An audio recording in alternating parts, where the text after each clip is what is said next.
Assalamualaikum warahmatullahi wabarakatuh. Pemirsa, Indonesia baru saja melantik pemimpin baru yang diharapkan akan memimpin Indonesia 5 tahun ke depan. Hal ini membawa banyak pemikiran-pemikiran baru, harapan-harapan baru, tapi tidak luput juga mereka akan membawa kegelisahan baru atau kekhawatiran baru. Ini akan kita bahas habis, kita akan ngobrol habis dengan narasumber kita hari ini yang sudah hadir bersama saya di studio. Ada Bapak Andi, selamat siang Bapak Andi, Assalamualaikum. Waalaikumsalam. Insyaallah dia akan membahas dari sisi politik dan juga ada Pak Widon Agung yang akan membahas dari sisi ekonominya. Assalamualaikum Pak Agung. Waalaikumsalam warahmatullahi wabarakatuh. Baik, dengan kedua narasumber kita hari ini, kita akan membahas kondisi Indonesia yang paling aktual saat ini. Saya mulai dari Pak Agung dulu deh. Pak Agung, kita akan bicara tentang kondisi yang saat ini sedang tren banget, bahwa banyak pihak yang menilai bahwa rezim yang ada saat ini itu sebenarnya tidak jauh beda dengan rezim-rezim sebelumnya. Nah, kalau dari sisi ekonomi, apakah yang bisa diamati dari kondisi seperti ini? Ya, kalau lihat dari sisi ekonomi ya, kita tentu bisa lihat think tank-nya di menteri-menteri ekonomi siapa yang dipilih gitu kan. Kayaknya nampaknya ya jelas saja beda ya. Pertama menteri keuangannya tetap Bu Sri Mulyani ya. Artinya arah ekonomi kita tetap akan ke ekonomi liberal ya. Jadi kemudian pendapatan negara barangkali ya, itu akan tetap ke arah sektor pajak. Dan ya secara ini akan tidak jauh beda gitu. Atau lebih bisa dikatakan melanjutkan atau melanggengkan sistem yang ada. Kemudian tantangan apa yang bakal dihadapi yang sudah ada di depan mata dari rezim Prabowo Gibran yang saat ini? Ya, karena problem kita di pemerintah sebelumnya itu kan berat di anggaran ya. Artinya pembelanjaan negara itu sangat banyak kebocoran, kemudian pemasukan negara yang tidak optimal itu dibelanjakan di sektor-sektor yang kurang strategis, yang tidak di sektor real gitu. Sehingga tetap nanti akan tantangannya akan memberatkan rakyat menengah ke bawah ya. Kemudian pendapatan negara yang dari sektor pajak yang tidak optimal itu juga tentu akan semakin menyulitkan pemerintah yang baru untuk melakukan pembangunan, kecuali ya, mereka diizinkan lagi untuk menambah utang. Nambah utang iya. lagi. Itu memang potensi utamanya hanya seperti itu. Ya mau bagaimana, mau mengambil alih kekayaan alam tentu akan berhadapan dengan kekuatan ekonomi global, ya kan, di mana para kapitalisme yang sudah menguasai sektor pertambangan, ya, sektor kekayaan alam yang mestinya itu menjadi pundi-pundi untuk membangun ya ke depan dan untuk menyejahterakan rakyat secara umum, ya sudah menipis sekali itu. Jadi mereka sudah bagi-bagi kue ke kapitalis, ke oligarki yang duduk di kekuasaan, mempengaruhi kebijakan-kebijakan politik dan sebagainya. Ya, jika akan sangat-sangat berat lah depan. Jadi memang potensi yang memungkinkan dari pajak, karena hukum memungkinkan Pajak dan utang. Pajak dan utang. Karena memang hukum memungkinkan membagikan kekayaan alam ini kepada para pemilik modal ini. Iya, ya, karena undang-undang kita kan memang membuka lebar-lebar investasi asing, ya kan, sehingga akan banyak dipengaruhi oleh para kapitalisme global untuk ke depan. Dan negara kalau pengen punya kas, ya, harus cari utang. Kayaknya sekarang seperti itu. Pajak sudah di samping berat itu, kebocorannya itu luar biasa sekali. Jelas-jelas bocor ya. Bukan, ya sangat-sangat jelas. Itu kan sering disampaikan oleh Pak Prabowo sebelum menjadi presiden. Kebocoran itu kan coba dilihat di YouTube ya. Bagaimana beliau itu sering ngomong kebocoran. PR beliau kan bisa enggak nambah kebocoran itu sehingga tidak terjadi kebocoran. Yang kedua, kalau masih mengambil dari sektor pajak berarti kan tetap akan memberatkan rakyat kecil. Apalagi sekarang daya beli mereka semakin menurun kan, terjadi deflasi. Berarti Pak Prabowo dan Gibran tahu persis kondisi bagaimana beban yang harus mereka angkut saat ini. Ya, tentu mereka pasti akan menyadari. Kalau Pak Gibran saya kurang tahu ya. Tapi kalau Pak Prabowo melihat dari pernyataan beliau itu sudah, bahkan beliau mengatakan siap mati ya dan sebagainya, itu seolah-olah kan ada harapan lah gitu ya untuk betul-betul berjuang ya, kayak ini. Tapi yang jelas dari pernyataan beliau sejak sebelum jadi Menhan, ketika jadi Menhan ya santai ngomong. Jadi sebagai politikus di Gerindra beliau ngomong tentang kebocoran. Ya, ketika jadi Menhan pun juga mengajukan anggaran yang sedemikian rupa tidak sepenuhnya dipenuhi, itu kan juga dia sebenarnya sudah tahu loh. Dalam kondisi bahwa beliau sebenarnya tahu persis kondisi beban yang harus beliau hadapi, beban ekonomi tentang deflasi, utang dan segala macamnya. Tapi beberapa hari yang lalu sudah diumumkan kabinet barunya bukannya meramping tapi malah membesar, menggemuk. Ya. Apa yang terjadi? Fenomena apa ini yang terjadi sebenarnya? Ya, ini sebenarnya adalah cara berpikir logis ya, ketika kekuasaan beliau ini ditopang oleh banyak partai, ya kan? Dan menteri-menteri itu tentu harus menteri, wamen gitu ya, kemudian Menko itu harus mengakomodir orang-orang partai, meski ya beliau tetap seolah kelihatan ini ya, sebenarnya itu mengambil orang-orang profesional, tapi orang-orang profesional yang dari partai. Satu. Yang kedua, masih ada beberapa yang diambil bukan dari partai, tapi dari para titipan dari para kapitalis. Nah, itu sampai segemuk ini ya. Contoh misalnya ada pemisahan Menteri Kehutanan dengan lingkungan hidup. Dulunya itu kan Menteri Kehutanan sendiri, Menteri Kehutanan sama lingkungan hidup jadi satu. Sekarang kan sendiri. Ya, ini juga luar biasa. Nanti akan kalau dulu Menteri Kehutanan yang sekarang ini kan banyak yang bukan tambang ya, itu kan rata-rata di dalam hutan. Kemudian kalau sekarang pisah Menteri Hidup dengan Menteri Kehutanan ya, kecenderungannya itu tidak tahu nanti seperti apa. Apakah perusahaan-perusahaan yang membuka lahan pertambangan di hutan itu akan memperhatikan lingkungan itu karena sudah di atap yang berbeda. Dan tentu ini akan sangat memberatkan.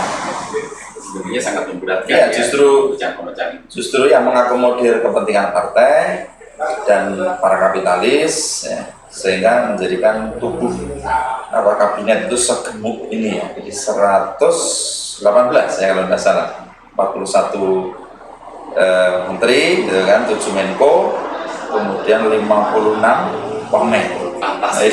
Angka yang cukup fantastis. Untung saja Menteri Perekonomian nggak dipisah sama Menteri Tukang Hutang gitu. Baik, saya akan balik ke Pak Andi sebagai pengamat politik.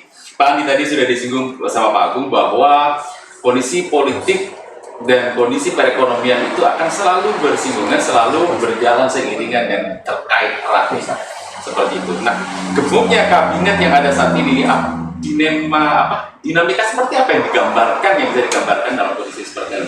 Di dalam mana kondisi ekonomi yang sebenarnya berat malah digemukkan dengan beban yang seperti itu. Dari sisi politik seperti apa? Ya, memang kalau kita melihat ya, ada keterkaitan yang nggak bisa terpisahkan antara politik dan ekonomi, karena keduanya menjadi bagian yang utama dalam menjalankan sebuah negara. Mana yang lebih kuat? Kedua-duanya ini bisa menjadi kuat satu sama lain. Bisa ekonomi mengendalikan politik atau politik mengendalikan ekonomi. Akan tapi kita bisa lihat yang menjadi pemutus penentu adalah kebijakan moneter. Tahunnya seperti itu. Maka ketika kita melihat apapun yang terjadi di ekonomi, realita apapun yang terjadi di ekonomi, ternyata kebijakannya tidak sesuai dengan ilmu ekonomi. Seharusnya ketika sebuah, kita anggap dalam teorinya ekonomi, ketika sebuah perusahaan kita nggak ngomong negara itu berlebihan dalam pengeluaran dan pemasukannya kurang, yang ada harus ada perampingan. Ini logikanya seperti itu. Tapi ternyata dalam logikanya politik beda. Untuk mengamankan malah justru harus bagi-bagi lebih banyak. Harus bagi-bagi lebih banyak. Pos yang tadinya hanya satu bisa dipecah. Pos yang sedikit bisa jadi banyak. Ya, semua ini adalah bagian dari kebijakan politik. Tidak lagi mempertimbangkan ekonomi kan gitu ya. Kalau kita mempertimbangkan ekonomi dengan ilmu ekonomi, harusnya yang terjadi sebaliknya. Dan hal ini bukan kemudian sesuatu yang dianggap wajar, karena ternyata media-media asing juga menyoroti dengan keras sekali. Dari semenjak awal Prabowo mengumpulkan calon, itu sudah dikomentari dengan tajam oleh media asing. Ketika mengumumkan, itu lebih dikomentari tajam lagi. Bahkan beberapa hari terakhir dikatakan bahwa apa yang dilakukan Prabowo ini mirip seperti apa yang dulu dilakukan oleh Soekarno. Gitu ya. Pertanyaan mereka, apakah akan membawa dampak yang sama? Gitu ya. Pertanyaan seperti itu. Karena kebijakan politik untuk menggemukkan kabinet, ya tidak lepas tadi seperti yang dikatakan oleh Pak Alim, adalah bagian dari bagi-bagi sesuatu yang memang membantu membawa rezim ini ke tampuk pimpinan. Mau nggak mau, semua harus kebagian, semua harus dapat jatah. Untuk bisa mendapatkan jatah, maka kemudian harus dipecah-pecah. Bahkan bukan hanya menteri, wakil menteri, dan menteri koordinator, banyak jabatan-jabatan baru yang cukup fantastis. Ada hampir 30 jabatan setingkat ya, penasehat gitu ya, utusan khusus gitu ya, yang total mungkin hampir sekitar 150 orang yang bekerja untuk presiden dan wakil presiden di kabinet yang sekarang, yang diberi nama kabinet Merah Putih kan gitu ya. Nah, ini kita bisa lihat bagian dari strategi yang walau alam ya, kalau kita bisa lihat ke depannya, apakah bisa memberikan perbaikan karena dipikirkan oleh banyak orang, atau justru memberikan beban lebih banyak karena harus lebih banyak orang yang diterima, lebih banyak departemen yang harus diurusi, lebih banyak orang-orang yang harus diberi gaji. Dan mohon maaf, dan seperti kebiasaannya di kita, lebih banyak pintu yang harus dikasih selipan.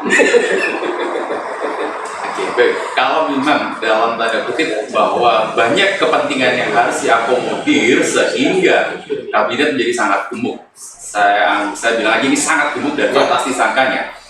Berarti di tahap awal ini kepentingan politik lebih diutamakan daripada kepentingan ekonomi. Betul. Jadi kita bisa lihat, ini kita berada pada akhir tahun anggaran. Bulan Oktober hingga Desember yang digunakan berarti kan anggaran sisa di tahun 2024. Meskipun anggaran buat tahun depan sudah disiapkan. Ketika kita melihat anggaran seperti ini kan anggaran yang tidak akan mungkin anggaran yang sudah disiapkan tahun depan itu akan bisa mencukupi. Karena anggaran tahun depan tidak disiapkan untuk kabinet sebesar ini, tidak disiapkan untuk departemen sebanyak ini, tidak disiapkan untuk orang sebanyak ini. Ya. Sehingga seharusnya yang logisnya adalah memangkas, menyederhanakan, gitu. Ini malah kemudian semakin membesar. Terlihat sekali kepentingan politis itu jauh lebih menjadi sesuatu yang mengendalikan dibanding logika ekonomi. Kalau kita katakan kepentingan ekonomi, kepentingan politis ini sejalan sebenarnya dengan kepentingan ekonomi kan gitu ya, sejalan. Tapi kepentingan politis ini tidak sejalan dengan logika ekonomi. Gitu. Berarti apakah bisa dikatakan bahwa hari ini yang diakomodir duluan adalah kepentingan politik dan bukan kepentingan rakyat, kalau saya boleh tegas mengatakannya? Kalau kita katakan sangat nyata. Ya, sangat nyata karena dengan penggemukan departemen menteri, wakil menteri, dan segala sarana, di sisi lain rakyat justru sudah diberikan hadiah yang cukup banyak, seperti kenaikan pajak, rencana penerapan pajak kendaraan bermotor, bukan pajak, maaf, asuransi kendaraan bermotor, asuransi pihak ketiga, kemudian tabungan rumahan. Jadi hadiah tersebut itu berbanding terbalik ketika rakyat diberikan beban, tapi yang menjadi pejabat malah diberikan fasilitas yang sangat besar. Ditambah lagi dengan aturan yang terakhir sekali, ya, mantan Presiden Joko Widodo menandatangani aturan bahwa setiap mantan pejabat mendapatkan fasilitas khusus dalam pelayanan kesehatan. Itu beban untuk rakyat tentunya. Anggaran dari mana lagi? Dan anggarannya ya kembali lagi, negeri kita ini negeri yang unik ya. Negeri yang unik yang digambarkan gemah ripah loh jinawi, tapi yang menjadi sumber masukan utama tadi seperti yang dikatakan Pak Agung hanya dua. Yang satu adalah hutang, yang kedua pajak. Gitu ya. Mohon maaf, ini adalah pemikiran yang nggak mikir. Kenapa? Karena yang namanya hutang dan pajak itu tidak butuh effort. Gitu ya. Kalau ingin menjadi sebuah negara yang hebat, harusnya bisa mengelola apa yang sudah dimiliki oleh negara ini. Negara ini punya banyak sumber daya. Banyak sekali. Sangat banyak. Sumber daya laut, sumber daya hutan, ya, sumber daya alam, sumber daya logam, dan segalanya yang itu sama sekali tidak terkelola. Bahkan sekelas yang mengelola minyak yang pasti untung bisa rugi. Yang katanya merem aja untung, ternyata rugi juga kan gitu ya. Iya, seperti itu. PLN itu di Indonesia nggak punya saingan, Nggak punya saingan juga. tapi bisa rugi. Bisa rugi. Bisa rugi. Kalau orang jualan ada saingan, bisa saingan harga dong. Betul. Tapi mereka nggak punya kompetitor, bisa rugi juga ya. Betul. Di Indonesia ini dikatakan dan seringkali diprotes oleh para investor asing adalah negeri dengan biaya ekonomi politik yang tinggi. Artinya biaya politik ekonomi yang tidak resmi, karena semuanya nggak bisa diminta bukti pembayaran, gitu ya. Sesuatu yang nilainya 0 rupiah itu bisa berubah jadi 15.000, bisa berubah jadi 500.000, dan bisa berubah jadi 500 juta, kan begitu. Nah, dan semua itu tidak bisa kemudian ada tanda terimanya. Nah, inilah biaya-biaya siluman ini yang kita bisa lihat bahkan menjadi putaran ekonomi utama. Kan terakhir kita lihat ada pensiunan dari Mahkamah Agung yang hingga tertangkap tangan memegang uang tunai 1 triliun rupiah dari hasil makelar kasus selama 12 tahun. Ini kita uang tunai 1 triliun rupiah, bukan 1 miliar, 1 triliun rupiah. Hasil makelar kasus 12 tahun. Bayangkan setahun berapa itu ya? Selalu menjadi angka-angka yang fantastis. Selalu Ya? menjadi angka-angka yang fantastis. Baik, kalau tadi bahwa beban rakyat semakin harusnya akan menjadi berat dengan bertambahnya jumlah kabinet yang sangat gemuk ini, bebannya pastikan kembali ke rakyat nih ya, karena sumber utamanya adalah pajak atau hutang, tanpa bermaksud untuk memprovokasi. Apakah hal ini tidak memungkinkan untuk akhirnya terjadi konflik dengan rakyat? Ya, jadi kalau kita bicara ketika negara lebih concern kepada politik dibanding ekonomi, tentunya ada bahasa kita biaya politik yang harus terbayar. Bagaimana? Memang kita alhamdulillah hidup di negara yang rakyatnya ini cenderung lebih santai. Agak sulit membuat rakyat Indonesia itu kemudian bergejolak meskipun dalam kondisi yang memang tertekan. Maka tekanan-tekanan ekonomi ini memang menjadi satu yang bagi sebagian besar rakyat dianggap harus diterima adanya. Akan tapi bagaimanapun kesabaran itu kan pasti ada batasnya. Nah, inilah yang kemudian menjadi penting bagi rakyat memilih apakah kemudian dia menerima apa adanya sesuatu yang sebenarnya tidak seharusnya diterima rakyat. Biaya-biaya politik mahal yang dibebankan kepada rakyat, biaya-biaya politik mahal yang kemudian malah mempersulit ekonomi rakyat, kemudian rakyat terima tanpa ada protes, atau justru kita harus bersuara. Kita harus melakukan protes, bersuara bahwa ini tidak seharusnya terjadi. bagaimanapun juga rakyat itulah yang seharusnya menjadi prioritas dalam pelaksanaan negara. Karena negara dibangun, dijalankan seharusnya mengutamakan kepentingan rakyat, bukan mengutamakan kepentingan sebagian golongan, apalagi mengutamakan kepentingan pejabat. Biaya politik yang sangat mahal yang harus dibayar rakyat. Ya, tahun depan kita lihat nanti, gitu ya, beberapa bulan lagi akan sangat terasa, lebih lagi dibanding sekarang sudah mulai terasa, gitu ya, sudah mulai terasa. Maka ya ini bukan berupa seruan, bukan berupa ajakan, tapi mohon rakyat juga punya kesadaran, bukan menjadi orang-orang yang tidak logis menerima apa adanya karena kebetulan itu pilihannya, kemudian semua diterima apa adanya. Tapi kan juga kita memiliki kebutuhan, rakyat butuh sesuatu, butuh negara yang bisa mensejahterakan. Maka sudah seharusnya rakyat juga menuntut hal itu.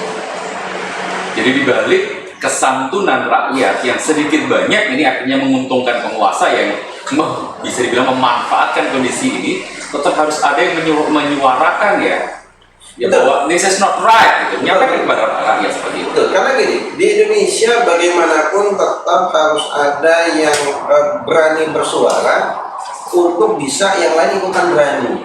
Karena di kita budaya-budaya patriarki yang menyebabkan tidak berani bersuara yang berbeda dengan kebanyakan umum masyarakat masih ada. Dan ini dimanfaatkan betul oleh politisi, oleh penguasa untuk membungkam suara rakyat. Maka banyak suara rakyat yang baru bersuara dibungkam dengan bahasanya suara mayoritas atau suara ormas atau suara kelompok-kelompok masyarakat tertentu. Nah, inilah yang memang seharusnya cara-cara seperti ini, cara-cara yang tidak fair, gitu ya. Apapun kritik masyarakat sebagai pemilik sejati dari sebuah negara, sebuah tempat yang kita sebut negeri Indonesia, seharusnya didengar. Gitu ya. Apapun usulnya, apapun sarannya, didengar terlebih dahulu, kemudian baru dipertimbangkan. Kita juga menyampaikan saran dan usul dengan tingkat kesantunan yang tinggi. Mohon juga didengarkan dengan pikiran yang jernih, bukan belum apa-apa dibunuh. Sementara yang terjadi adalah ketika ada yang mulai bersuara, segera dibungkam. Betul. Masalahnya mereka juga mungkin nggak sadar ketika terjadi pembungkaman, akhirnya kesalahan-kesalahan, kerusakan-kerusakan semakin tidak disadari, maka kita akan sampai jatuh pada satu titik. Kerusakan sudah semakin membesar, semakin luas, semakin dalam, dan kemudian tiba-tiba kita jatuh ke jurang yang kemudian kita tidak mungkin untuk kembali lagi. Bahaya. Bahaya sekali, itu yang sangat tidak kita inginkan. Betul. Baik, kembali ke Pak Agung. Pak Agung, kembali ke tema awal kita tentang masalah ekonomi yang kita diskusikan di awal. Apakah Prabowo juga akan mengusung sistem ekonomi yang sama dengan yang dilakukan atau diberlakukan di masa era Jokowi sebelumnya? Ya. Seperti jawabannya pertama, Pak, ketika beliau memilih menteri-menteri yang apa namanya sama ya dengan menteri-menteri era Jokowi, terutama saya katakan Bu Sri Mulyani ya, masih menggawangi ya, sektor keuangan, tentu arah ekonomi ya, kebijakan ekonomi mulai dari pendapatan dan ini pasti ya 11-12 lah bisa dikatakan dengan rezim sebelumnya. Jadi boleh dikatakan ya ini meneruskan pola ekonomi. Cuman kan yang diambil oleh Pak Prabowo hanya bagaimana tadi mengatasi kebocoran, efisiensi, nah gitu aja. Biasanya bisa untuk meningkatkan pendapatan itu hanya di situ. Padahal sebenarnya semua orang tahu ya bahwa dengan mengambil hutang itu sebenarnya hanya akan menambah beban rakyat. Ya. Kenapa tidak akan pernah terfikirkan solusi lain selain hutang? Ya, yang pertama bukan hanya menambah beban rakyat, tapi juga akan menjadikan para pemilik modal itu semakin mendikte ya kebijakan pemerintah ke depan, termasuk misalnya pengaturan subsidi lah, kemudian pengalihan ya, bahasa mereka itu kan subsidi yang tepat sasaran ya dan sebagainya. Jadi itu yang jadi bagaimana rezim ini mau sejalan dengan para pemilik modal, para investor dan sebagainya. Nah, untuk berpikir ke arah selain hutang dan selain pajak, itu nampaknya memang selama ini tidak bisa dilakukan oleh negara yang mereka itu masih mengemban sistem ekonomi kapitalis, sistem ekonomi liberal. Jadi kalau memang mau mengarah kepada solusi lain yang berkeadilan, yang berpihak kepada umat, masyarakat, ya, menyejahterakan masyarakat, ya, dan berkeadilan itu kan bukan hanya masyarakat saja yang dapat, tapi semua, ya, semuanya juga dapat dalam hal jaminan kesehatan, jaminan pendidikan dan lain sebagainya. Itu ya tentu kalau hanya Pak Prabowo mau mengambil sistem ESO, tapi masalahnya mungkinkah, gitu kan? Beranikah? Mungkinkah atau beranikah? Padahal kalau misalnya solusinya hanya mengurangi kebocoran, kemudian memindahkan alokasi yang katanya lebih penting, itu hanya akan menghasilkan berputar dari titik itu kayak itu saja ya. Iya, itu kan sebenarnya masalah teknis yang tidak pernah bisa diselesaikan karena sudah masalah teknis tapi sudah sistemik, artinya itu sudah menjadi budaya, ya. Sudah menjadi budaya dikatakan ada dana-dana non budgeter, ya kan, yang tidak tercatat, ya, dan lain sebagainya. Itu mereka mesti dapat dana dari mana gitu kan? Ya, tahu-tahu Jaksa Agung bahwa sekian triliun ya, memang dibutuhkan untuk dana-dana lain-lain, ya. Dan itu sudah membudaya, ya. Bahasanya menjadi sistemik gitu, menjadi sistemik. Kalau beranikah gitu, kemudian memang Pak Prabowo sempat mengatakan, ya, jangan mengambil uang negara, ya, jangan mengambil ini dan sebagainya. Pertanyaannya, beranikah Pak Prabowo itu memutuskan tegas, ya, bersikap tegas kepada para menterinya ketika nanti benar-benar ada bawahannya itu yang melakukan hal-hal yang tidak benar, ya, baik itu korupsi maupun pungli dan sebagainya. Nah, kalaupun berani, satu, pertanyaannya berikutnya adalah apakah seperangkat sistemnya mendukung, ya, untuk penegakan clean government. Terus apakah berikutnya lagi, apakah para politikus, ya, itu akan menerima, karena rata-rata politikus itu juga ditekan oleh partai, dimintai oleh partai untuk apa? Untuk mendanai partai itu sendiri. Dan itu kalau diambil dari uang negara secara langsung kan akan terkena KPK. Ya, maka ngambilnya dari mana, ya? Dari proyek, dari saham, ya, yang dibagi-bagi dan sebagainya. Bukankah jargon pemberantasan korupsi dan segala macamnya bahwa ini adalah era yang bersih, itu selalu menjadi campaign mereka, dan sampai hari ini sepertinya belum ada perubahan. Ya, nampaknya kita belum melihat harapan ke sana, ya. Meski ya nanti perlu kita lihat lah dalam 100 hari ke depan ini, kita akan analisis lagi ada enggak itu political will untuk memberantas korupsi secara tegas, gitu, ya. Karena sekali lagi suatu pemerintahan itu akan stabil, ya, kalau pendukungnya itu kuat. Apakah itu dimungkinkan dengan sistem yang ada sekarang? Ya, kalau melihat yang ada, ya, karena trias politika itu menjadikan ini, ya,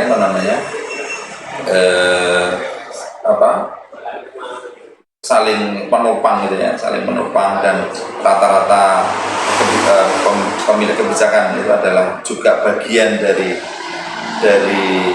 penyelenggara negara, ya. Jadi DPR, partai ya, yang seharusnya itu legislatif ya, kemudian melakukan pemantauan istilahnya itu kontrol ya, mereka justru berada di dalam kekuasaan yang megang anggaran dan yang menjalankan pembelanjaan negara, sehingga berat lah itu kalau niatnya pemberantasan korupsi itu sangat kecil lah kemungkinan ya, karena faktanya sudah seperti itu. Jadi sudah terjadi kesepahaman ya, atau TST ya, tahu sama tahu antara legislatif, ya, eksekutif, bahkan yudikatif. Sepertinya ini sudah menjadi kebiasaan yang turun-menurun yang ya, mengakar kuat ya di pemerintahan kita. Misalnya ya kita lihatlah nanti 100 hari ke depan seperti apa. Kalau yang sudah kan ketika polisi membongkar mafia perjudian atau mafia narkoba atau mafia apalah yang nggak benar itu langsung dicopot. Dan ketika dicopot, Kapolri apakah menindak? Nggak ada.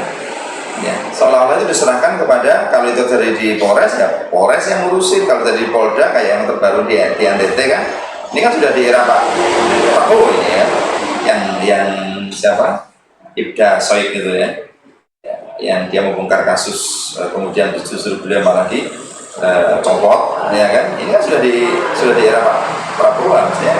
Kita lihat apa yang beliau lakukan terhadap upaya penegakan hukum, Apa yang akan terjadi? ya gitu. Kalau ini didiamkan saya pikir ya tidak jauh lebih dengan nanti. Jadi mungkin bisa kita lihat 100 hari ke depan ini ya, barangkali ini kan masih analisis yang kita hubungkan dengan komposisi kabinet yang ada ya kan, masih di situ. Dan relatif hari ini baru keluar ya dari Magelang ya, dari Akmil gitu ya, yang nggak tahu diapain di sana. Apakah didisiplinkan ataukah sekedar makan-makan dan briefing seperti biasa ya, dengan hanya pakaian ala militernya saja yang disiplin, tetapi kebijakannya nanti, kepemimpinannya nanti apakah berubah ya, itu kita lihat ya. Jadi barangkali ini masih analisis awal, kita masih melihatnya dari susunan kabinet. Orang-orangnya adalah sebagian besar orang-orang lama, dan yang kedua ada juga orang-orang para kapitalis, titipan dari para pemilik. Ya, jadi kita lihatlah nanti apakah ada pergantian Kapolri, apakah ada, terus siapa yang diganti ya, nanti kita akan lihat hubungannya. Ya, kita tetap akan membahas. Iya, karena hubungannya di sana, termasuk KPK ya, siapa kalau masih yang lama ya begitu. Saya kembali ke Pak Andi. Pak Andi, dengan kondisi kita yang baru ya, dengan pemimpin baru, dengan rezim baru yang dibilang seperti itu. Nah, bagaimana kondisi rezim ini jika dikaitkan dengan konflik dunia yang saat ini sedang memanas? Terutama yang paling colok adalah saudara-saudara muslim kita di Palestina yang saat ini sedang sangat tertindas. Ya, kalau kita melihat kondisi semenjak pemerintahan baru, saya belum mendengar statement resmi dari perwakilan pemerintahan baru sekarang terhadap saudara-saudara kita di Palestina. Belum ada statement resmi. Pemerintahan baru sudah berjalan 1 minggu kurang lebih, dan belum ada statement resmi. Padahal 1 minggu ini adalah kondisi yang paling gawat dalam politik di Timur Tengah. Kenapa? Karena Israel ternyata bukan hanya menyerang kaum muslimin Palestina, tapi juga sudah merambah hingga Lebanon, juga ke Iran, dan termasuk ke Yemen. Dan tidak ada satupun yang berkomentar. Gitu ya. Padahal ini satu yang sangat besar. Bangsa kita ini bangsa yang besar, jumlah kaum muslimin terbesar di dunia. Tapi sayang, kok kita tidak mengambil peran. Padahal ketika kita mengambil peran dan peran itu kita jalankan dengan sesuai, ya, harusnya kita ini menjadi bangsa yang hebat. Bukan bangsa yang hanya terkenal, mohon maaf, bangsa ini kan bangsa yang nomor 1 peringkat judi online. Wow, prestasi yang luar biasa. Prestasi yang luar biasa. Pasti negatif. Negatif, betul ya. Ini yang harusnya kita bisa ambil kesempatan. Pemerintah baru ini harus bisa merubah persepsi masyarakat termasuk masyarakat dunia dengan bagaimana gebrakan di saat-saat awal terhadap keikutsertaannya dalam politik internasional, dalam masalah dengan jelas Israel dengan Palestina, atau masalah juga perebutan wilayah dengan Cina gitu ya. Ini juga harusnya ada pembicaraan atau ada statement yang mengena, atau statement yang bisa kita itu membangun citra di awal. Tapi ini justru malah play safe, main aman.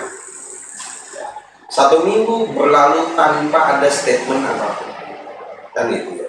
Maka ya kalau bisa kita lihat apa yang dicita-citakan jadi macan Asia, nah ini kok semakin hari kita melihat hanya sekedar indah di mulut, tapi langkah untuk mewujudkannya nggak ada, gitu ya. Banyak sekali kita lihat dari berbagai politisi yang ada dalam berlalunya zaman ya, selama 20, 30, 40 tahun terakhir, banyak statement-statement indah yang tapi dalam pelaksanaannya ternyata kebalikannya. Kita ingat dari zaman Pak SBY yang namanya pemberantasan korupsi itu menjadi satu yang wah sekali ya, jadi pencitraan, jadi gebrakan yang paling wah. Tapi berakhir ya dengan kita lihat ya, dengan pembentukan berbagai lembaga-lembaga anti korupsi dengan berbagai macam, yang saya lihat justru angka korupsi semakin fantastis, semakin meningkat, gitu ya. Dan yang lebih uniknya lagi, ini kita bicara secara kebijakan. Ketika kita tahu, kita sadar, dan harusnya orang-orang pun mengerti, anggaran negara kita Indonesia itu sebagian besar habis bukan dimanfaatkan karena subsidi, bukan dimanfaatkan untuk BLT, tapi yang paling besar habis itu justru adanya di korupsi. Hitung-hitungan kasarnya, setelah anggaran negara habis dengan uang siluman tadi. Bayangkan ya, sekelas sampai heboh kasus BLT bansos gitu ya, 73 triliun dari 100 triliun, 73% dikorupsi, gitu ya. Jadi ini kita bicara satu anggaran. Coba kalau kita kumpulkan pos-pos lain, ya kita anggap pukul rata, 50% anggaran bisa hilang karena hal seperti itu. Ketika 50% anggaran hilang karena siluman tadi, bahasanya gampang, biaya politik. Biaya politik yang terselubung. Tapi yang diminta nanggung akibatnya adalah rakyat. Bukan yang dilakukan adalah menyingkirkan, meminimalisir, mengurangi, bahkan menghentikan total biaya-biaya siluman ini. Tapi biaya siluman ini dianggap sebagai biaya yang wajar, yang kemudian dimasukkan ke anggaran, dan kekurangannya adalah diambilkan dari utang dan dari pajak. Kita secara tidak langsung, mohon maaf, diperas melalui pajak untuk membiayai uang-uang dana-dana yang mereka ambil, yang mereka korupsi. Tidak ada satupun koruptor-koruptor yang kemudian dimiskinkan, diambil, dan lain sebagainya yang kita tahu. Yang diampuni banyak. Yang diampuni banyak. Bahkan dapat remisi, bahkan mohon maaf, naik lagi jadi masuk dalam kabinet. Nah, itu. Jadi satu yang aneh ketika bercita-cita menghapuskan korupsi, teriak-teriak pencitraan korupsi, tapi dari sisi anak buahnya yang diambil adalah mantan narapidana korupsi. Kita bicara bukan tertuduh, bukan terdakwa, mantan narapidana, artinya sudah terbukti melalui pengadilan dan sudah menjalani hukuman. Dan itu dipakai lagi, gitu ya. Jadi ini ada split personality, gitu ya. Antara yang disampaikan kepada publik dengan apa yang dilakukan, ini dua hal yang berbeda. Dan semakin hari angka-angka yang mencuat, angka-angka korupsi yang mencuat itu semakin hari semakin fantastis. Kalau dulu biasanya miliar yang muncul, ya, sekarang sudah triliun. Betul. Dan ini nggak sebanding yang ada ketika kita melihat di dunia internasional. Sorotan ini bukan peran Indonesia dalam dunia internasional, tapi justru prestasi-prestasi negatif tadi. Nah, bagaimana seharusnya menurut Pak Andi selaku pengamat politik, bagaimana seharusnya rezim ini bersikap terhadap kondisi politik dunia yang menurut kita sangat memanas hari ini? Ya. Terus terang, bangsa kita ini nggak punya prinsip politik internasional yang tegas. Dari semenjak dulu zaman Orde Baru, kita itu selalu menggunakan istilah bebas aktif. Bebas aktif itu nggak jelas sebenarnya. Karena yang namanya politik, gitu ya, itu pilihannya hanya dua. Kita berteman atau kita menjadi pesaing. Pilihannya dua itu. Kalau kita berteman ya, atau menjadi pengikut, maka selamanya kita tidak akan pernah muncul menjadi satu yang hebat. Tapi haruslah sejatinya kita muncul sebagai pesaing. Pertanyaannya, beranikah pemerintah ya, yang kita tahu dipimpin oleh orang-orang hebat dengan latar belakang yang juga hebat, berani nggak mereka mengambil langkah sebagai sebuah negeri, sebuah negara yang kemudian mengambil posisi sebagai pesaing dari negara-negara adidaya? Nggak usah negara adidaya sekelas Amerika besar, cukup tunjukkan kehebatan Indonesia di hadapan Israel yang mungkin secara jumlah, secara kemampuan sangat kecil. Negara sangat kecil, jumlah penduduknya kecil, wilayahnya kecil, kemampuannya kecil, persenjataan kecil. Tunjukkan aja, itu simpel. Kalau dari hal-hal yang kecil bisa menunjukkan komitmennya untuk menjadi besar, maka untuk yang besar kita masih bisa berjuang. Tapi kalau dari yang kecil saja tidak bisa menunjukkan komitmen, apalagi yang besar. Berarti sebenarnya Indonesia mempunyai potensi yang cukup besar untuk bisa melakukannya. Sangat. Kita lihat yang terjadi ketika Hari TNI kemarin, itu ada pameran alutista. Pameran alutista itu berupa konvoy gitu ya, seakan-akan karnaval. Kalau kita lihat mungkin di lingkungan kita, karnaval itu adalah mobil yang dipakein pakaian tank gitu ya. Di sana tank beneran, alutista beneran sepanjang hampir 5 km. Coba bayangkan, dengan ratusan ribu prajurit yang seharusnya dengan mudah dikomando berangkat, itu perkiraan saya hitungan jam selesai. Itu selesai, dan itu menunjukkan posisi Indonesia di mata dunia internasional. Punya potensi, tentaranya ada, senjatanya ada, yang nggak ada cuma satu, kebijakan. Dan jumlahnya sangat besar. Sangat besar. Baik, kembali ke persoalan ekonomi terakhir ke Pak Agung. Kita tadi berbicara tentang kondisi saat ini, yang ada saat ini, realitas saat ini. Nah, sementara kita sebagai seorang muslim, tentu saja kita sebenarnya mempunyai acuan atau pandangan kacamata dari agama kita. Nah, sebagai seorang muslim nih, bagaimana standar sistem ekonomi yang bisa menjadi gambaran di dalam dunia Islam yang sebenarnya bisa juga diterapkan di Indonesia saat ini? Ya, sesungguhnya sistem ekonomi itu kan berbicara tentang bagaimana dia mengambil mendapatkan pundi-pundi anggarannya, kemudian membelanjakan dengan berkeadilan. Nah, selama ini itu kan telah gagal dilakukan oleh sistem kapitalis, ya. Bahkan juga telah gagal dilakukan oleh sistem sosialis. Bagaimana tadi sistem ekonomi kapitalis mengambil anggaran pendapatan itu dengan pajak dan upah. Ya. Nah, kalau mau sistem yang berkeadilan, mestinya kita itu menggunakan sistem dari penciptanya manusia. Ya, jadi kita harus menggunakan sistem ekonomi yang itu bersumber dari pencipta manusia, karena pencipta manusialah yang mengetahui hakikat nafsu manusia, keinginan-keinginan manusia, ya, dan bagaimana needs atau kebutuhan manusia itu terpenuhi sama.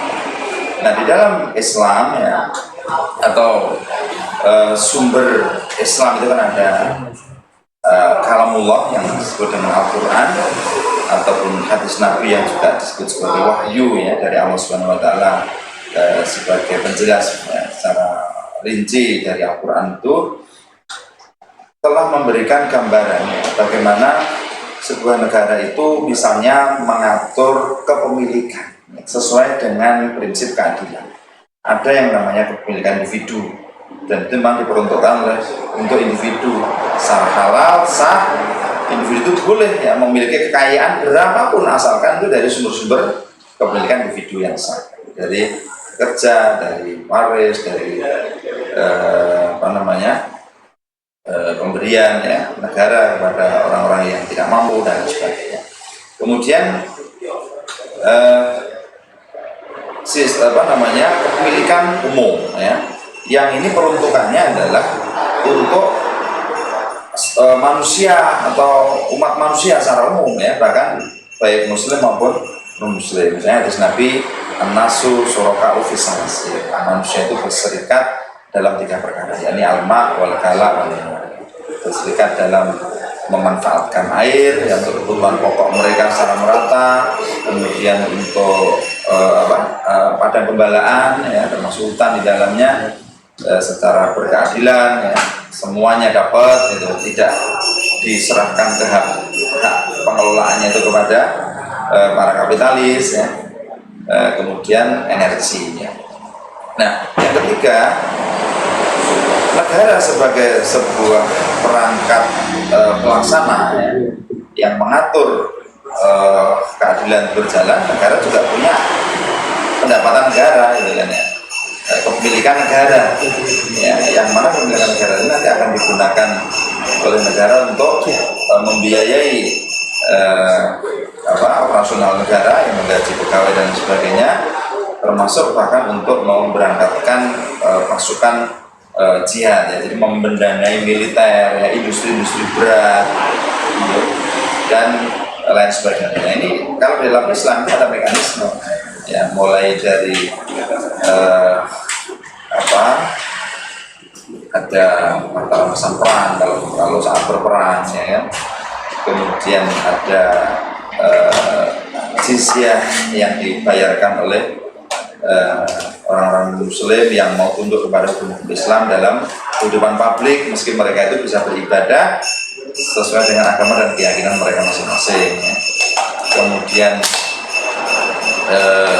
di saat-saat tertentu ketika negara itu dalam keadaan yang memang pos anggaran, pos pendapatannya itu minus ya, untuk membayar pegawai, untuk operasional negara, untuk bahkan untuk pertahanan dan keamanan ya, sampai kepada pembekalan pasukan yang mau dikirim ke Israel misalnya untuk menolong saudara yang muslim maupun untuk kegiatan kemanusiaan secara umum, maka diperbolehkan ya, negara itu mekanisme doribah namanya, yang mana doribah itu bukan dibebankan seperti pajak kepada semua barang ya, tetapi diambil dari orang-orang kaya ya. Kalau dalam Islam itu kan ada kailayakuna dulatan baina al-ghaniyain, jadi supaya harta itu tidak hanya beredar di kalangan orang-orang kaya saja di antara kalian gitu. Jadi dula suatu yang biasa beredar, harta itu kalau memang orang-orang kaya, kalau memang negara itu dalam masa paceklik, negara itu harus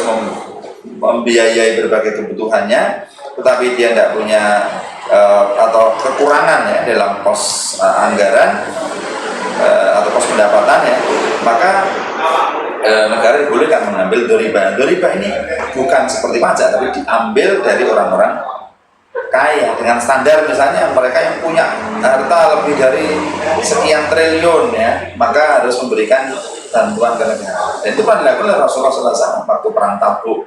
Dia awalnya memobilisasi secara sukarela ya, tetapi ketika secara sukarela itu belum mencukupi, beliau memobilisasi orang-orang kaya. Sayyidina Utsman misalnya, Pak Utsman ini masih kurang ya, sampai Sayyidina Utsman itu pulang 3 kali mengambil hartanya ya, kemudian mendoakan Allahumma ati Utsmana wa faldi Utsman, ya Allah gantilah apa yang telah diinfakkan oleh Utsman ini dan perlakukanlah dia dengan baik dan sebagainya. Jadi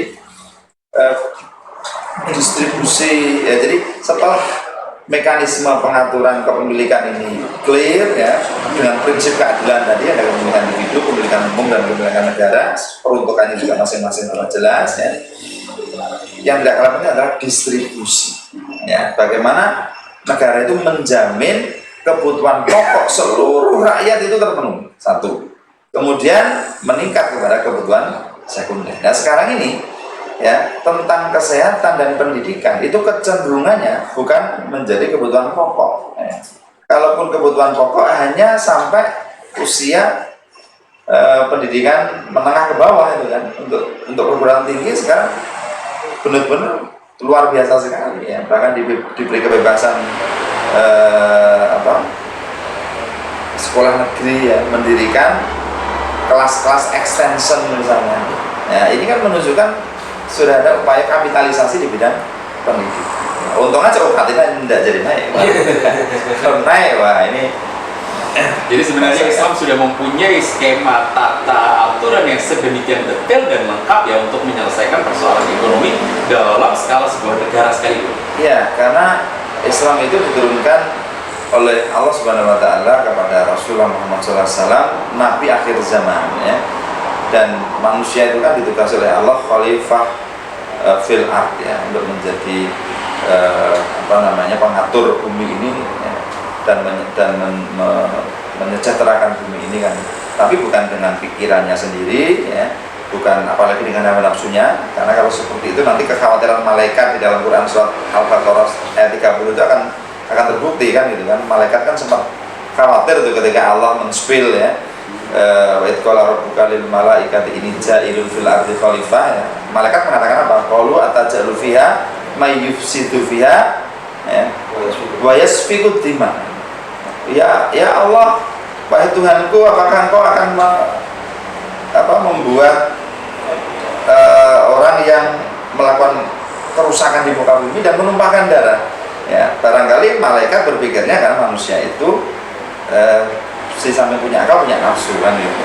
Dia akan memimpin, mengatur bumi ini, mengambil kekayaan alam itu sepuas-puasnya karena punya nafsu. Ya, malaikat baru diberitahu oleh Allah Subhanahu Wa Taala bahwa orang yang diutus menjadi khalifah fil ard itu adalah dibekali dengan ilmu oleh Allah Subhanahu Wa Taala, dibekali dengan wahyu, dengan syariat, dengan aturan. Nah, aturan itu telah diturunkan oleh Allah secara sempurna ya di dalam Islam gitu kan, ketika diwahyukan kepada Nabi Muhammad SAW. Al-yauma akmaltu lakum dinakum asmamtu alaikum nikmati wa raditu lakumul Islam. Jadi telah sempurna ajaran ini. Wa nazalna alaikal kitaba tibyanan likulli syai', dan tidaklah kami turunkan kitab ini melainkan menjelaskan semua perkara. Jadi masalah ekonomi, jangankan ekonomi kan, masalah kamar mandi, toilet itu diatur oleh Allah Subhanahu Wa Taala. Itu yang rendah. Kesempurnaan Islam ini akan naif kalau masalah ekonomi yang besar menyangkut hajat hidup manusia ya, yang terbukti membuat berbagai kerusakan ya, yang pernah dikhawatirkan oleh malaikat membuat kerusakan dan menumpahkan darah itu tidak diatur, ini naif kan. Kesempurnaannya di mana itu kalau tidak diatur kan itu. Dan tidak ada satupun ajaran yang mengajarkan untuk utang luar negeri ketika negara mengalami defisit ya. Bahkan utang itu ya di dalam pada masa Rasulullah SAW itu kan hanya terjadi, beliau itu kan sebenarnya sangat-sangat rigid perkara utangnya. Kalau kita ini rutin menjalankan sholat ya, beliau ini kan di akhir sholat sebelum salam itu kan mesti berdoa, Allahumma inni a'udzubika minal ma'sam wal maghrib. Ya Allah, aku berlindung kepadamu dari gampang berbuat dosa dan gampang berhutang. Ya. Kemudian beliau juga ngajari bagaimana itu kita tidak gampang berhutang, karena hutang itu bisa membuat pelakunya bohong ya, dan tidak merdeka. Ya, dan ini sudah terbukti. Beliau hanya pernah berhutang untuk kebutuhan pokok ya, atau berhutang untuk perbekalan jihad. Selain itu beliau tidak pernah. Ya, kemudian apalagi kalau utang itu utang luar negeri kepada orang kafir ya. Ada larangan wala yaj'alallahu lil kafirina 'alal mu'minina sabila. Sekali lagi Allah tidak akan mengizinkan itu orang-orang kafir itu untuk menguasai jalannya orang-orang mukmin. Lah kalau berhutang itu pasti akan menjadikan umat Islam, kaum muslimin, negara muslim atau negara khilafah misalnya ya, yang menerapkan Islam secara kafah itu nanti untuk apa? Berdikari, mandiri, menjadi macan ya. Mungkin sekarang belum macan ya, masih gogor anak macan, katanya masih berproses ya kan, masih gogor bahasa. Mudah-mudahan karena kalau gogor masih berkemungkinan menjadi macan besar. Ada harapan. Takutnya sementara tetap jadi kucing, repot gitu. Ya makanya kalau sistemnya masih seperti ini gitu kan, jadi kita ini ibaratnya bertarung di kubangan kapitalis ya kan. Maka yang akan menang adalah ya tentu para kapitalisme yang mereka itu tidak berpikir halal haram, yang mereka menghalalkan segala cara. Mereka bisa jualan miras, mereka bisa jualan babi, bisa jualan narkoba, bisa bisnis apa saja yang mengambil kekayaan alam dengan cara bagaimanapun. Nah sedangkan kaum muslimin itu berpikir halal haram, berpikir ini itu, ada yang tidak boleh, mana yang boleh, ya. Sehingga ya tidak mudah. Jadi kalau masih menggunakan sistem ini, kaum muslimin sesungguhnya bertarung ya, bersaing di dalam kubangan comberan kapitalis. Baik, pertanyaan terakhir kembali ke Pak Andi. Pak Andi, dari kembali ke tema awal kita bahwa kita menghadapi kondisi baru dengan pemimpin baru, rezim baru. Menurut pendapat Pak Andi, apakah ini benar-benar bisa menjadi harapan baru atau justru menghasilkan kekhawatiran yang baru untuk rakyat? Ya, kita untuk melihat kondisi sebuah kepemimpinan sebuah negara, kita bisa lihat dari dua sisi. Dari apa yang dilakukan. Dan kita bisa lihat sekarang yang baru dilakukan adalah meramu pejabat-pejabat yang akan menjalankan. Kedua adalah dari statement atau keputusan-keputusan politik yang disampaikan. Nah, faktanya, mohon maaf, dari kedua tadi kok kayaknya nggak ada yang menjadikan satu yang wah gitu ya. Dari sisi statement kita belum melihat ada statement yang memang akan membawa pada perubahan. Bahkan statement aja belum ya? Statement aja belum. Dari sisi ramuan pejabat-pejabat yang sudah ditetapkan juga tidak memberikan penawaran orangnya sama, komposisinya sama, bahkan lebih luas lagi, lebih besar lagi dengan itu betul. Jadi, pertanyaannya kalau kita mau berharap pada yang mananya? Yang menjalankan itu juga statement belum ada. Ya, ini yang kemudian bahasanya begini. Kita ini blessing in disguise, gitu ya. Kita ini berharap pada satu yang di luar itu, gitu ya. Kita berharap pada satu siapa tahu ke depan diberikan kesadaran, siapa tahu ke depan statementnya dikeluarkan memang dengan statement yang tajam, dengan statement yang berpihak kepada rakyat, dengan statement yang memang ini menjadikan bangsa ini bangsa yang hebat. Kita berharap itu, kan ini belum dilakukan, gitu ya. Bukan berarti nggak bisa, gitu ya. Bisa dilakukan. Apakah komposisi ini kemudian nggak bisa membawa perubahan? Ya logisnya sesuatu yang sama dilakukan dengan cara yang sama oleh orang yang sama tidak akan bisa menghasilkan sesuatu yang berbeda. Akan tetap sama saja. Akan tetap sama saja. Kan dikatakan satu yang bodoh melakukan sesuatu yang sama berharap hasil yang berbeda. Kan gitu ya. Maka kita bisa lihat masyarakat sekarang banyak yang kemudian lebih kepada nggak mau pusing, gitu ya. Bahkan mohon maaf ada pikiran licik. Karena saya tidak memiliki kesempatan untuk memperbaiki, daripada saya capek di luar, saya lebih baik bisa ikut ke dalam. Kalau daripada saya bersuara beda dan kemudian saya dihentikan, lebih baik saya berada di dalam, kemudian saya bisa kembali. Ini menjadi prinsip hidup banyak masyarakat dari golongan paling bawah sampai paling atas. Mereka nggak banyak protes, kenapa? Karena harapan mereka satu, bukan idealisme, tapi bagaimana caranya supaya bisa kembali. Kan mengerikan sekali. Dan ini adalah kunci kenapa Indonesia dijajah begitu lama. Karena banyak dari anak-anak bangsa Indonesia yang mereka lebih senang untuk ikut bergabung kepada penjajah dan mendapatkan bagian dibanding berhadapan langsung menentang penjajah.